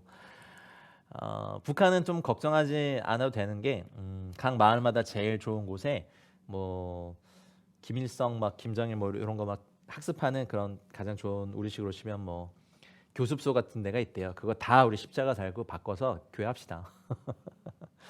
2,500만 우리 동포들 돌아올 때까지. 그러니까 우리가 이 꿈을 꾸고 안주하지 말고 이제 그리스도의 이름을 부르지 않는 북한의 그 통일의 문을 열어주셨을 때 준비되어 있는 그 지역들에 가서 복음 전하고 전도자의 삶을 살 준비를 하십시다. 경제인이십니까? 재정을 준비해 놓으십시오. 전도자십니까? 우리 인생의 몇 년간은 북으로 올라가서 나중에 통일되면 그곳에서 예배하고, 예배자들이십니까? 예배사역단체십니까?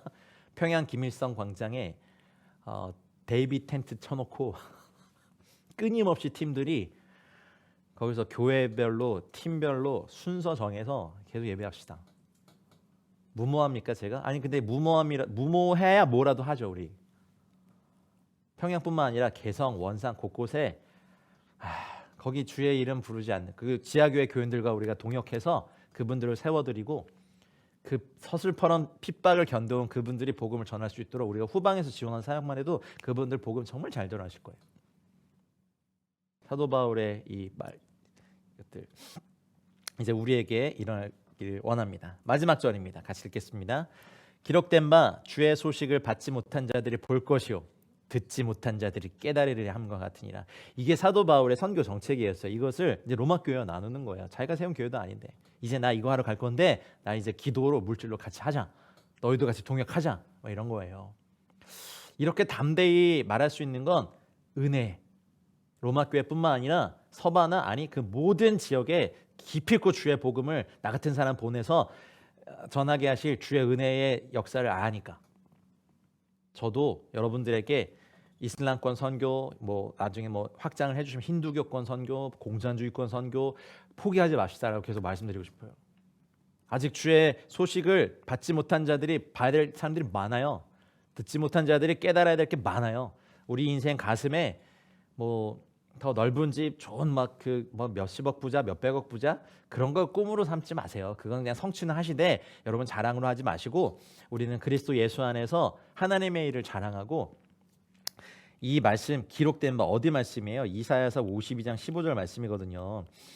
그가 나라들을 놀라게 할 것이며 왕들은 그로 말미암아 그들의 입을 봉하리니 잘 들으세요. 이는 그들이 아직 그들에게 전파되지 아니한 것을 볼 것이요. 할렐루야. 아직 듣지 못한 것을 깨달을 것임이라. 우리에게 이러한 일이 남아 있습니다. 여러분의 분야에서 성공하십시오. 주를 위해서. 여러분의 분야에서 삶의 예배 드리십시오. 주를 위해서. 그리고 그곳에서 전도자의 사명 다하십시오. 주를 위해서. 우리가 받은 은혜가 고마워서 구원해 주신 은혜에 감격해서 나 같은 사람에게 전도자의 직분을 주셔서 또 선교의 직분을 주셔서 할렐루야. 나중에 주님이 물으실 거예요. 사랑하는 아들 딸들아, 너희 주변을 그리스도의 복음으로 편만하게 채웠니? 바울이 예루살렘으로부터 일루리곤까지 복음을 가득 채운 것처럼 너희 직장에 복음을 채웠니? 네가 사는 동네에 복음을 채웠니? 이 질문에 뭐라고 대답하시겠습니까? 하나님 앞에서 우리 자신을 분명히 확인해 봅시다. 우리 자녀들이 다니는 학교를 위해서 그 학교가 복음으로 편만하게 돼. 맨날 학교가 안 좋고 공교육이 어떻고 망해가고 있다. 그러면 그것에 무너진 중보자가 되셔야죠. 그 학교를 다니고 있는 애들과 같이 살아야 될 텐데. 정말 우리를 복음의 제사장으로 삼으신 주님, 우리 주위에 믿지 않는 이들에게 복음을 전하고 그들을 주님께 거룩한 제물로 드려야 됩니다. 전도할 때, 선교할 때 우리는 성령의 능력을 체험하고 미련한 말로 전하는 것 같지만 그것이 표적과 기사와 능력이 되는 것, 성령의 능력으로 정말 포악한 사람들이 제자가 되고 정말 음란하고 방탕한 사람이 거룩한 사람이 되고 거짓말쟁이가 정직한 사람이 되는 거, 하나님의 복음의 능력 외에 뭐가 교육이 대학원 교육까지 아니요. 더 이상한 괴물 만들어놔요. 안이 안 바뀌는데요. 이걸 하실 수 있는 분 유일한 분 하나님. 그리고 몇십 년 동안 정말 으르렁거리면서 군비 경쟁하며 서로를 적대했던 남북한이 그리스도 안에서 하나 되는 거 복음 말고 답 없어요. 그런 이걸 우리에게 맡기셨으니 우리 북한 동포들 가깝게는 이 소식을 받지 못한 자들이 보고 듣지 못한 자들이 깨닫는 것 볼 때 사도 바울은 아직도 이 불을 타고 있었구나. 그리고 2000년 후에 로마서 스터디를 하게 하는 저희들에게 알려주시는 거예요. 내 가슴에 아직도 이 불이 있다. 마치 예수님이 내가 불을 땅에 던지러 왔는데 이 불이 이미 붙었으면 내가 뭘 더 바라겠느냐. 제자들이 이 불을 같이 들고 어디까지 나중에 제자들이 이 불을 이해하면서 이제 십자가에 거꾸로 달려 죽고 산채로 살갗이 벗겨 죽고 창에 찔려 죽고 돌에 맞아 죽어도 주의 복음을 증거하고 주님 나라 올라가셨잖아요. 이 로마서의 결론, 이제 위대한 결론이 시작됐습니다. 오늘 그 첫 번째 부분 함께 할 수 있어서 너무 좋았고요. 긴 시간 들어주셔서 감사합니다. 제가 기도하고 로마서 스터디 오늘 스터디 마치겠습니다. 하나님, 우리에게 주신 은혜가 너무 고맙고 그 은혜로 말미암아 우리가 기쁘고 그 은혜로 말미암아 살아갈 이유가 있습니다. 은혜에 감격하고 우리가 로마서 1장을 시작할 때 예수 그리스도의 노예된 나 이제지는 이라고 썼던 그 서약 기억합니다. 그리스도 예수의 일꾼 되고 하나님의 복음의 제사장 되어 믿지 않는 자들에게 복음을 전하고 그들을 제물로 삼고 하나님께 드리는 놀라운 일들이 저희 모두에게 있기 원합니다. 주님, 강권하시는 주의 은혜, 사랑 때문에 우리의 인생이 복음으로 말미암아 찬란하게 빛나는 영광을 허락하여 주시옵소서. 감사와 찬양과 영광을 올려드리며 우리 주 예수 그리스도 이름으로 감사하며 기도드렸습니다. 아멘.